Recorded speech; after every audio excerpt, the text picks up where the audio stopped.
Assalamualaikum warahmatullahi wabarakatuh. Waalaikumsalam warahmatullahi wabarakatuh. Masjid Ar-Rahman Koto Tengah Ikhwan. Masjid Al-Ikhwan Koto Tengah, Jalan Nyoranca Basimpang Duo. Tetaplah kita taat kepada Allah, boleh nanti masuk surga. Amin ya Rabb. A'udzu billahi minasy syaithanir rajim. Bismillahirrahmanirrahim. Alhamdulillahilladzi ahyana ba'dama amatana wa ilaihin nusyur. Asyhadu an la ilaha illallah wa asyhadu anna Muhammadar Rasulullah sallallahu alaihi wasallam, la nabiyya ba'da, amma ba'd. Qala Allah subhanahu wa ta'ala fi kitabihil karim. A'udzu billahi minasy syaithanir rajim. Man jaa'a bil hasanah falahu asyru amsalha wa man jaa'a bis sayyi'ah fala yujza illa mithlaha wa hum la yuzlamun. Wa qala aidan mathalul ladzina yunfiquna fi sabilillah kamathali habbah ambatat sab'a sanabil fi kulli sumbulatin mi'atu habbah. Wa fi ayatil ukhra man dzalladzi yuqridu Allaha qardan hasanan fayudha'ifahu lahu adha'afan katsira wallahu yaqbidu wa yaqsud wa ilaihi turja'un. Sadaqallahu azim. Yang kita muliakan Bapak Ketua Kemakmuran Masjid Besar Al-Ikhwan Kecamatan Kepenuhan,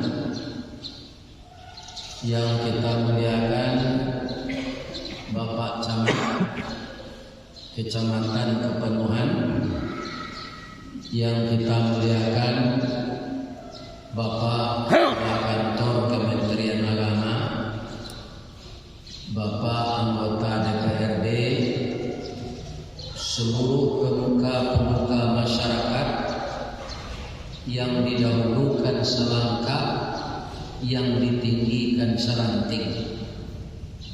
Semoga bapak-bapak semuanya yang saya hormati tadi sehat walafiat untuk membawa rakyat kita, umat kita kepada yang lebih baik.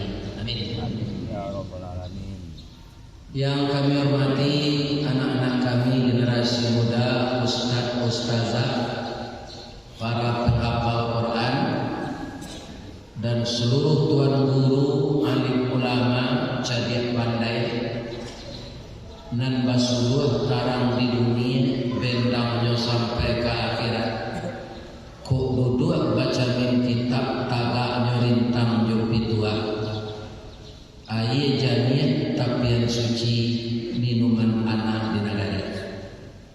Kesemuanya disebut adalah alim ulama. Dan kedudukan ulama itu, al-ulama warathatul anbiya. Ulama itu adalah pewaris para nabi. Kemudian di dalam Al-Quran orang yang paling takut kepada Allah itu adalah ulama. Jadi kalau ulama tidak takut lagi kepada Allah, maka umat ini dibiarkannya saja. Tidak lagi mau mengajarkan ilmu yang dia tuntut bertahun-tahun kepada umat. Maka ulama yang seperti itu sudah lari dari jalan. Ada juga ulama kaum muslimin yang pendiriannya telah runtuh. Ibarat rumah sandi tangga rasuk lapuk jario pacah dinding lapuk atau abi kasau hilang lain dado gonjong tangga, maka semua rumah itu hancur. Ulama yang seperti itu disebut ulama kalong. Di sini masih ada kalong? Ada. Kalau di Sumatera Barat namanya kalaluang atau kalalawa. Ada bahasa Indonesianya lagi kelelawar. Bapak-bapak, ibu-ibu, itulah kalau dia hinggap di pohon kayu, rata-rata yang bisa hinggap di pohon kayu itu kepalanya ke atas. Tapi kalau kalong, kepalanya ke bawah. Kemudian kalau kita perhatikan secara seksama, matanya merah. Dan di antara mata yang merah itu menetes air dan bercampur dengan darah. Maka kelelawar ini kalau ada orang membuat film horor, film hantu-hantuan itu ada gambar kelelawar karena matanya merah berdarah. Yang ketiga, kelelawar ini tidak berani keluar siang kecuali kalau dia tahajud. Dia bersembunyi saja siang, setelah matahari terbenam baru dia keluar. Yang akan saya tanyakan kepada bapak dan ibu, bamangko kalalawa tak barani keluar siang, bamangko ingko kepalanya ke bawahan, kenapa air matanya bercampur darah? Siapa bisa menjawab? Jemaah datang pagi. Itu tidak ada hadisnya. Itu cerita klasik. Boleh dijawab dengan apa saja. Ada yang tahu sebab? Supaya jangan payah awak berfikir biar bawa sebenarnya. Suatu kali bapak-bapak, ibu-ibu, ada panitia melakukan lomba lari dan lomba terbang. Nan lari tikus di Sumatera Barat namanya manci. Nan tabang burung. Jadi diperlombakan tikus lari, burung terbang, aman kencang. Yang paling payah ini jurinya, Pak. Melihat ke atas, melihat ke bawah. Karena arenanya tidak sama. Itulah kaum muslimin perlombaan yang aneh. Sebelum perlombaan ini dimulai, datanglah kelelawar ini ke meja panitia. Pak panitia, yuk, lain boleh hambo ikut lomba cik. Lama panitia mencari kelelawar bapak itu fikir panitia. Tak mengerijuk-ngerijuk matonya. Bang kota panah-panah apa mencari bos. Ambo cari kapal uang tadi uang di kiang kaki yang sama nanya tikui.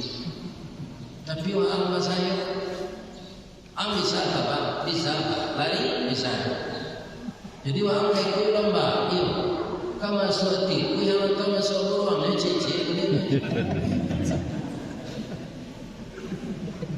Nan kata kalalawa biarlah mau masuk tikui saja. Karena masuk burung. Karena boleh masuk tabang.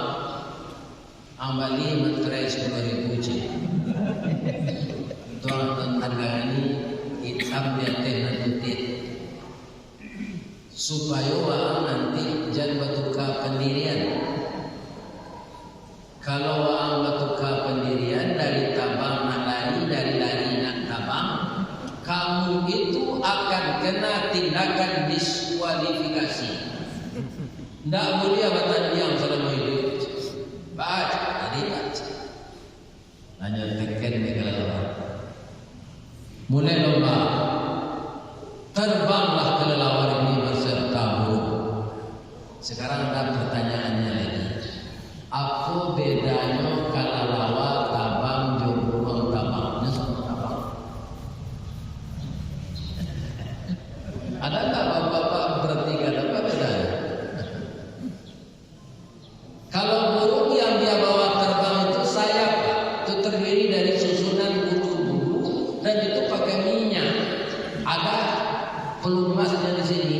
Itu kadang-kadang kalau dia istirahat, maka bulunya itu beri minyak yang terletak di pangkal sebelah belakang ini. Ayam juga ada, balang juga ada. Ya kan? Akar kelelawar yang dibawa terbang itu kulit dan pakai tulang-tulang sama dengan payung. Jadi itu berat dibawa terbang. Kalau burung ringan. Jadi kelelawar itu Pak, terbangnya tidak bisa begini, harus begini.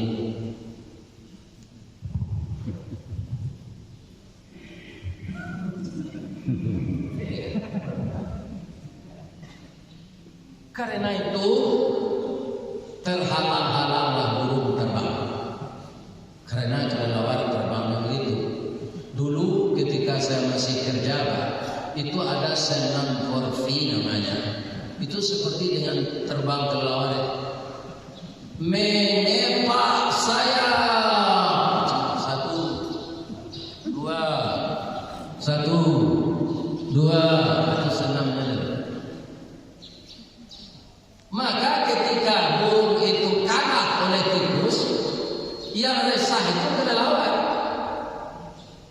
Tidak bisa dicuri-curi jalan mau pindah ke tikus.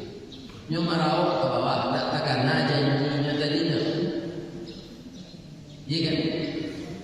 Tikus di bawah lari sama nyoman ya tikus. Kancang lo burung mandi ada teh. Apa kalau kena kelelawar pindah ke teh. Sekarang ada ulama yang kayak itu. Di mana indah kain, saya dapat jabatan, saya dapat di mudo, pendirian.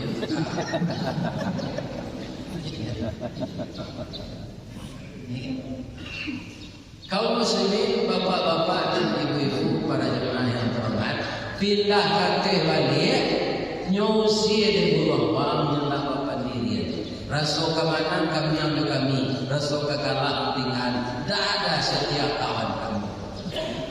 Diusir oleh burung, lari ke bawah, nyusi oleh mancing, asa jatuh stres kelelawar. Itulah jawaban yang mau tanya tadi. Bangku ayam matanya barara, bangku kepalanya kemudian ke bawah, bangku tak berani keluar siang, nyo stres. Dan menyebabkan stres, tidak istiqamah. Akibatnya burung tak menerima, mancing tak menerima. Di masyarakat burung mana terpakai, di masyarakat mancing tidak terpakai. Jabatan pengembalian 5 tahun, doa mati, jika karakter diberikan dalam hukum.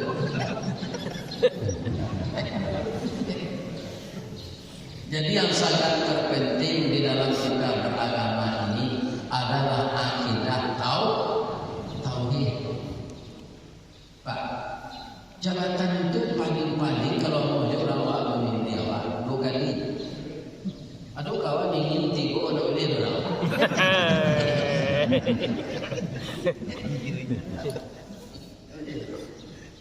Sesudah itu kita kembali. Jadi kalau kita tidak berhati-hati hidup di dunia ini, bisa menjual akidah dan tauhid demi jabatan, itu orang yang sangat rugi. Ya kan?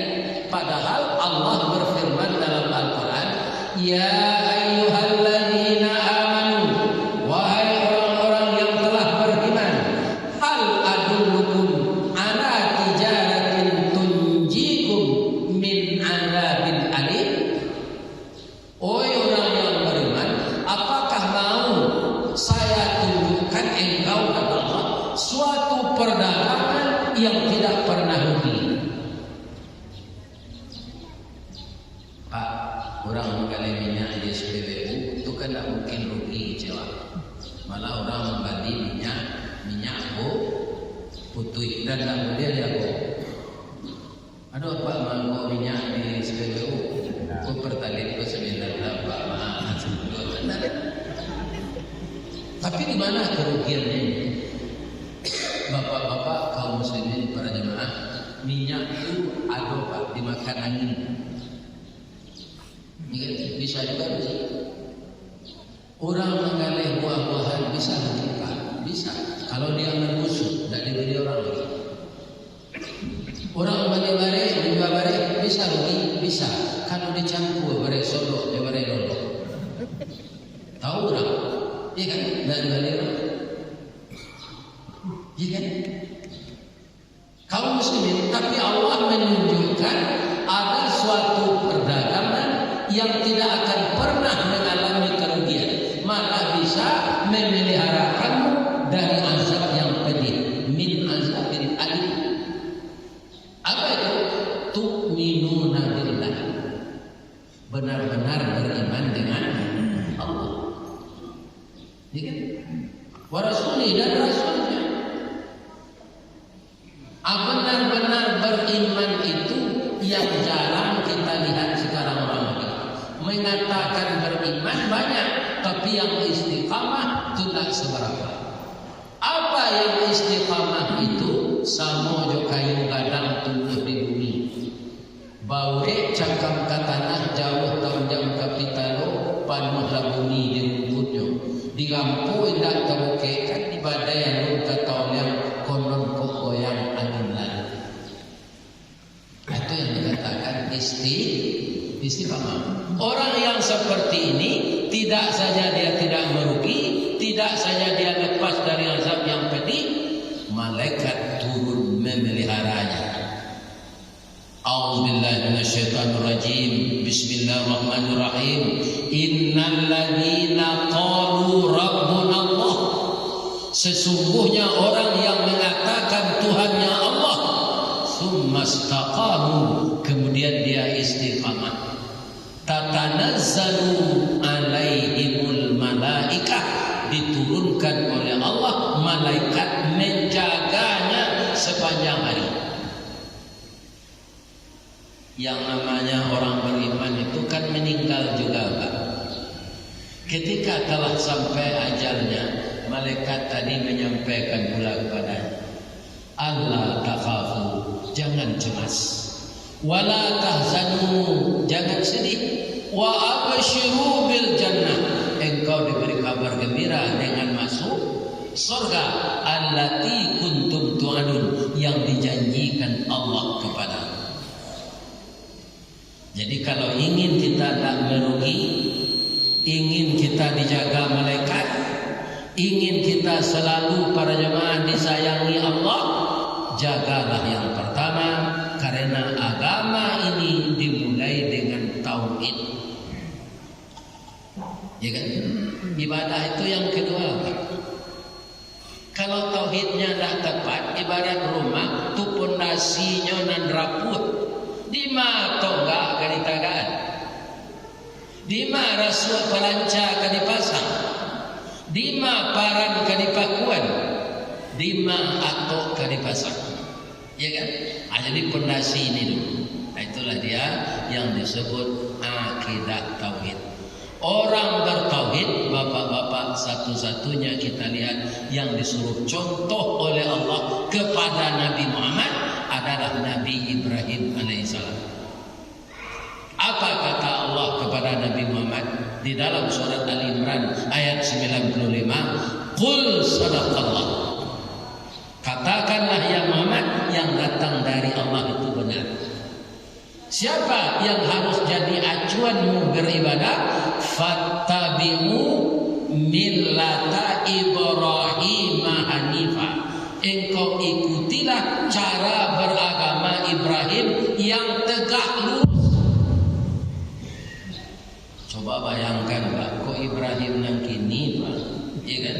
Kadi baka tu Pak, maksudnya tunduk kerajaan nomor diunggu kayu selakang gunung tu adil Nabi, adil cik Nabi Ibrahim. Tapi dia tidak mau. Itu yang istiqamah itu. Dibakar karena akidahnya itu tepat. Api memang membakar, air memang membasahi, ya kan?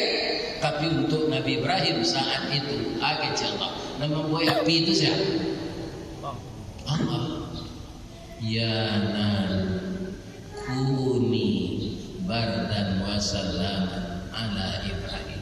Api yang panas untuk Ibrahim dingin lagi. Selamatkan dia. Rantai yang mengikat beliau putus, ya kan? Tapi baju dan kulitnya tidak dimakan oleh api. Ini kaum muslimin. Kelebihannya di mana? Wa ma kana minal musyrikin. Dia tidak mau mempersekutukan Allah, walaupun diancam dibakar, tetap dia mengatakan Tuhannya Allah.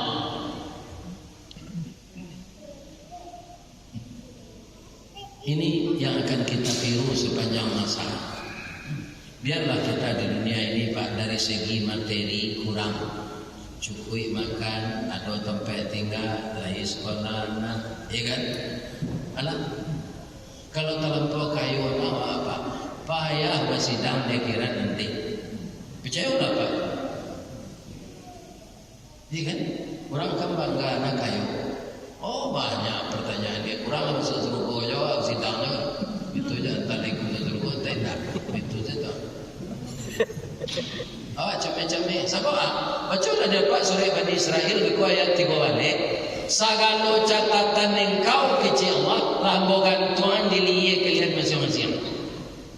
Jadi catatan keburukan dan kebaikan dalam surat Bani Israel ayat 13 sudah digantungkan di leher kita. Kita tinggal baca saja.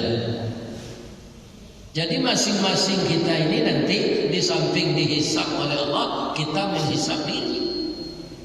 Karena tidak ada yang terlupa satu pun dicatat. Kenapa? Malaikat mencatat itu lebih banyak dari kita. Pak, penduduk dunia sekarang diperkirakan 7 miliar. Malaikat mencatat dosa dan pahala itu 2 orang masing-masing kita. 7 kali 2 berapa? Iya. 14 miliar. Jadi siaran satu mamal yang dana COVID bertangga, atau orang nak mati COVID nyo COVID kan, atau ada catatan dari mereka. Kalau ada apa yang terlibat itu tobatlah. Orang nak apa kubuat tak pemandian tak bersembahyang itu kali balik. Berapa dosanya itu? Jadi berbelit-belit prosedurnya nanti dia kira kalau kita macam. Abdurrahman bin Auf kan ditakdirkan oleh Allah kaya, kerjanya berdagang, yang dia jual buah-buahan. Dan dia termasuk sahabat yang dijamin oleh Nabi masuk surga. Cuma nyodek kayu, ya Rasulullah, memang dijamin saya masuk surga. Yuk, tapi engkau tak ambil dari orang lain masuk 40 tahun gitu. Begitu engkau kayu, gelisah Abdurrahman bin Auf. Lah kau masuk surga, lah dijamin gelisahnya. Iko banyak kawan gini, kau masuk neraka kadang nanti. Jadi ada Pak orang-orang yang ditakut tepikor lah, takut KPK, nyogalak aja. Iya kan? Mali yang putih negara. Kalau putih apa? Kau bawa mali apa? Beliau senang nak cari dia kira nanti untuk minta maaf. Tapi kalau putih rakyat, putih negara, apa cari masing-masing orang? Iya kan? Orang lah kepayahnya nanti. Iya kan? Ini bapak-bapak ibu-ibu. Jadi kita konsep hidup di dunia ini, ambil punya kita, jangan diambil punya orang. Kerjakan suruhan, hentikan larangan. Makan yang halal, tinggalkan yang haram. Itu saja konsepnya. Insya Allah masuk surga. Ada orang kan yang tak baca puasa gulai kambing nyuci kucing. Iya kan? Oh masak gulai kambing, masak sekancang ada. Tu lupa menyongkok dari pelot yang terci kucing. Masuk ke dalam gulai kambing, dia mau jawab makan. Kalau tidak beres, tak ada makannya. Iya kan? Itulah yang haram dicampur dengan yang halal. Rusak semuanya yang halal. Jadi berdoalah Abdurrahman bin Auf ini, ya Allah, miskinkanlah hamba Walid. Tak lantai ada hamba talambe surga. Surga itu luar biasa ya Allah. Hanya bau sahur untuk miskin tu, pak. Nyo jual sebuah-buahan dan busuk. Abacang sama tambilu, tomat dan busuk, ladu nalah lapu. Ya kan, itu nak jual di orang lain. Tambah lama, tambah habis yang modal. Akhirnya dia miskin. Tapi dia takdirnya kayo, pak. Ya kan? Terjadilah di Suriah sekarang itu suatu penyakit yang disebut pandemi serupa ini. Nanubeknya buah-buahan busuk. Satu-satunya buah-buahan busuk ada orang menggalih di Madinah. Namanya Abdurrahman bin Auf. Berapa banyaknya orang sakit di sana itu. Menuju ke Madinah semuanya mencari buah-buahan yang telah busuk ini. Akhirnya buah-buahan busuk itu habis. Nyobalinya cari nam busuk jelai, habisnya. Cari nam busuk jelai, habisnya. Akhirnya nyokayo dari Zari. Jadi kepada orang miskin kita tidak boleh juga iri hati, Pak. Kaya itu, orang miskin kaya itu kehendak Allah. Nampak orang miskin bapak hutangan setentu itu, tidak mau bawa sahur. Ya kan? Orang miskin itu banyak yang rajin berusaha. Tapi ya itulah takdir Allah kepada orang kaya ada menjawab saja, Pak. Jawab saja, hanya tim saja. Ya kan? Jadi kaya itu takdir. Jadi kalau bapak kaum muslimin pergi ke rumah orang kaya, rumahnya kan gagah. Ya kan? Abajo, masya Allah, tabarakallah. Ada orang pak masuk rumah orang kaya, lima piti lebih dikira. Sekarang jaga rumah. Ada tahun aja pegawai rendah. Memang dia pegawai kecil, gajinya kecil, tapi kebun sawitnya 1 juta hektar. Dia memelihara ayam potong, sekali potong itu 1 juta ekor. Ya kan? Ini bapak, objek sampingannya ini yang banyak Allah datangkan rezeki kepadanya. Jadi kita tidak boleh sirik kepada orang kaya. Itu sudah takdir Allah. Kaum muslimin, kekayaan itu andaikan kita dapat, boleh awak kayo, kalau ditakdirkan Allah itu kita terima saja. Tapi jangan lupa mengeluarkan. Orang yang tepat akidahnya, Pak, walaupun dibisikkan oleh iblis, kamu berinfak, nanti miskin, bangkrut, itu bisikan iblis. Tapi Nabi mengatakan dalam hadis, Pak, orang yang kaya suka berinfak itu tidak akan miskin. Kenapa? Inna sakhiya qaribun minallah. Orang yang pemurah dekat dengan Allah. Ya kan? Wa qaribun minan nas, dekat dengan manusia. Nyodoan dia manusia. Orang tu pemurah ya Allah, tambah rezekinya banyak. Kok dapat tambah pitinya banyak, rancak rumahnya, tambah dalam bininya cetai. Nyodoan orang. Wa qaribun minal jannah, dekat dengan surga. wa ba'idum minan nar, jauh dari neraka. Sebaliknya, wa innal bakhila, orang bakhil, ba'idum minallah, jauh dari Allah. Wa ba'idum minan nas, jauh dari manusia. Wa ba'idum minal jannah, jauh dari surga. Wa qaribum minan nar, dekat dengan neraka. Jadi setelah akidah dan tauhid kita betulkan, kita dirikan salat di atas akidah itu, kita bayarkan infak. Kalau menurut saya, bapak-bapak, masjid kita ini kan belum siap, iya kan? Ini segera kita siap. Sebab banyak manusia, Pak, yang kata Allah tidak didengarkannya, tapi nanti setelah tiba saatnya baru dia minta kepada Allah. Apa contohnya? Bapak, mungkin kita banyak hafal ayat ini. Allah itu menyuruh menginfakkan sebagian harta kita, Pak, ya kan? Itu sebelum kita mati, ya kan? Nah, coba lihat, ada pangkal ayat bunyinya ini. Ya ayyuhalladzina amanu la tulhikum amwalukum wala auladukum an dzikrillah. Wahai orang yang beriman, jangan engkau dilalaikan mengingat Allah karena mengurus harta dan anak. Ya kan? Wa may yaf'al dzalik, siapa mengerajaan itu, faulaika humul khasirun. Wa anfiqu mimma razaqnakum min qabli ayyatiya ahadakumul maut. Itu dia. Infakkanlah sebagian, bukan semuanya. Infakkanlah sebagian harta yang diberikan Allah kepadamu itu sebelum hadir kepadamu kematian. Kita dengarkanlah itu. Sekarang pertanyaannya kepada bapak yang hadir, ada enggak bapak-bapak rasa-rasanya menjelang siang nanti yang akan dihadiri oleh malaikat maut? Ada enggak terasa? Ada tandanya Ustaz, salah satunya negeri bapak ini negeri 1000 suluk. Orang tasawuf terikat banyak di sini. Katanya dulu salah satu tanda-tanda orang akan didatangi malaikat maut itu kakinya dingin. Kalau Pak Rese kaki Pak kelambok ada yang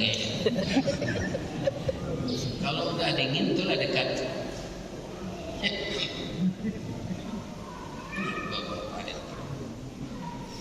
Disuruh berinfak sebelum itu.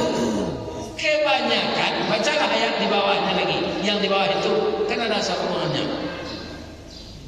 Latimu malaikat maut, Pak, kan mencabui ilmunya, barunya membana ke Allah.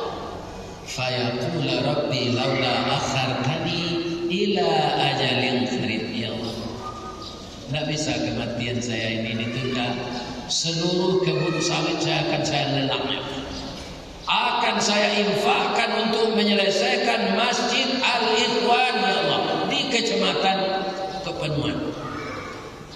Seluruh kebun karet saya dan binatang ternak saya akan saya jual, akan saya berikan untuk Masjid Al-Ikhwan. Itu ketika malaikat maut lah dijanjang. Yang itu kecil Allah kayaknya. Wala yu'akhirallahu nafsan ila jaa ajalha. Kalau seseorang itu ajalnya telah sampai, tidak bisa ditunda lagi.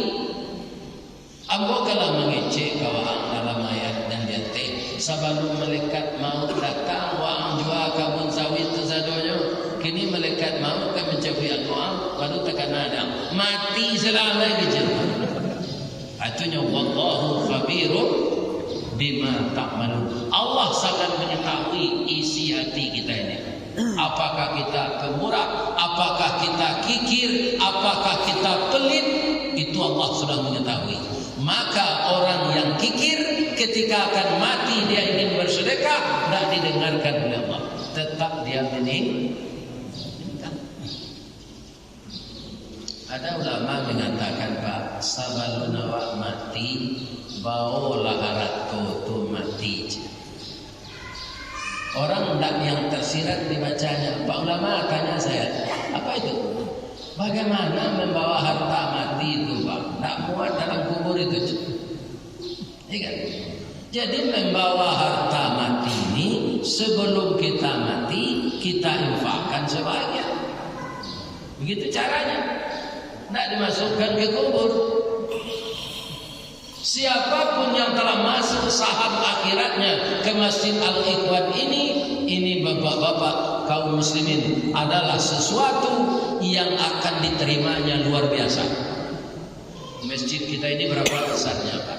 Ada hadis Nabi, siapa yang membangun rumah ibadah sagadang sangka burung. Akan tak begitu? Sagadang sangka burung Mbak Allah kesalat di dalam. Tapi begitu, siapa yang membangun rumah ibadah sebesar sangka burung, akan saya bangunkan istana baginya di akhirat nanti. Jadi kalau orang kaya beriman, Pak, pasti dia ingin menyiapkan masjid ini dengan uangnya sendiri. Karena tidak tanggung-tanggung balasan Allah. Di dunia ini serba sementara saja. Tidak ada yang kekal. Istri sementara, suami sementara. Saya berkeinginan Bapak Ibu, kami hidup suami istri itu sekurang-kurangnya dapat 50 tahun. Kan ada orang kalau 50 tahun, tentunya syukuran atau memperusi menyuapi istri suaminya, yang tino menyuapi suaminya, yang jantan menyuapi istrinya. Kita sudah 50 tahun sudah menikah, kita sehat walafiat. Ya kan? Rasanya dia seperti mempelai baru kembali. Nah, ada orang mengatakan itu namanya ulang tahun emas. Walaupun di dalam Islam tidak dianjurkan ulang tahun itu. Ya kan? Tapi saya tak dapat, Pak. Kenapa? 42 tahun 3 bulan istri meninggal. Dipancung talang keturak, diambil ke sambang dadiah, labiahnya ke kayu tunduk, malang tak bisa ke ditulah, muju ada rapik ke diraih, lah berpisah badan nyonya. Tak tanggung ibunya istri lepas ketinggal meninggalnya istri. Cuba dah lepas mati ini ke detik. Saya yang telah coba ini. Untung saja saya semenjak kematian istri ini, ternyata kajian-kajian ini divideokan orang. Saya dulu tak tahu. Ya, setiap saya ngaji di Padang itu sudah berdiri yang seperti ini. Anggapan saya kajian ini kalau direkam nanti saya meninggal masih ada yang didengar orang. Ya kan, itu saja. Ternyata ini pakai royalti. Ya kan, kami sudah terima ini dengan Bapak itu. Selama kami rekam, ya kan, secara terarah. Kalau dulu orang rekam dulu itu kayaknya, ya kan, ini bapak-bapak ya.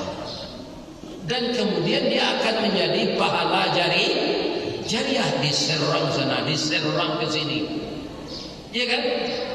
Malah orang tua yang telah tua seperti saya ini, Pak, karena muncul di YouTube, Ustaz Samad Satu Mansir. Ini orang tua kita ini baru muncul labauban mengkofirat. Ya, ini bapak-bapak. Itu kan jadi pahala jariah.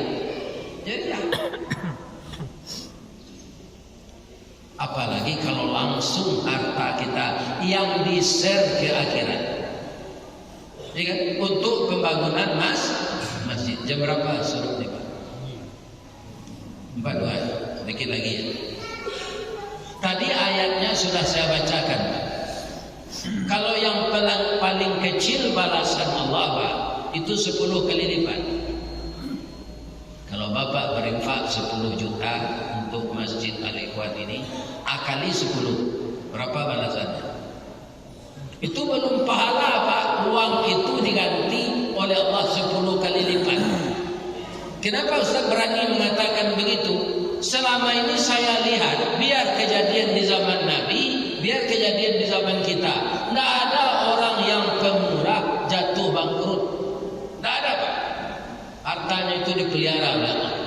Kenapa? Hartanya itu digunakannya untuk jalan Allah. Kalau harta tidak digunakan untuk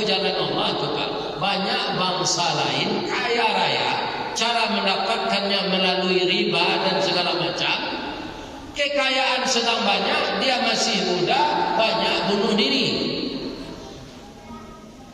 Coba Bapak bayangkan, apakah kekayaan itu menenteramkan hati? Ternyata tidak. Saya yang bercerita ini di Padang, Pak, orang Cina yang telah masuk Islam. Bangsa kami ini banyak bunuh diri, Pak. Padahal kaya raya aja. Nah, kenapa orang kaya bunuh diri, Pak? Orang miskin diterima kaya lah, dua cie dua cahaya karang lalu nak burun tande terkuang dicoba baladang, ya kan? Lado mati dipelihara ayam penjara kalu, jabi mati budo, bini rancak dilarian orang, banyak musibah datang. Akhirnya putih asuh bunuh diri, ya kan? Sebenarnya secara apa wajar juga lah, walaupun bunuh diri itu besar-besar. Tapi orang kaya kenapa bunuh diri? Tidak masuk akal. Akhirnya kaum muslimin, pertama cara mendapatkannya tidak baik, yang kedua dibelanjakan kepada yang tidak baik. Cobalah Bapak banyak uang gini, apa gue hotel nan diizinkan di sini orang membawa padusi, ndak hotel syariat, ya kan? Boleh saja pasangan apa saja datang ke sana. Berapa banyak sarana dan prasarana untuk orang berdosa itu. Karena waktu telah masuk, kita pending sebentar. Mudah-mudahan Allah memberi kita kesehatan. Amin. Assalamualaikum warahmatullahi wabarakatuh. Waalaikumsalam warahmatullahi wabarakatuh.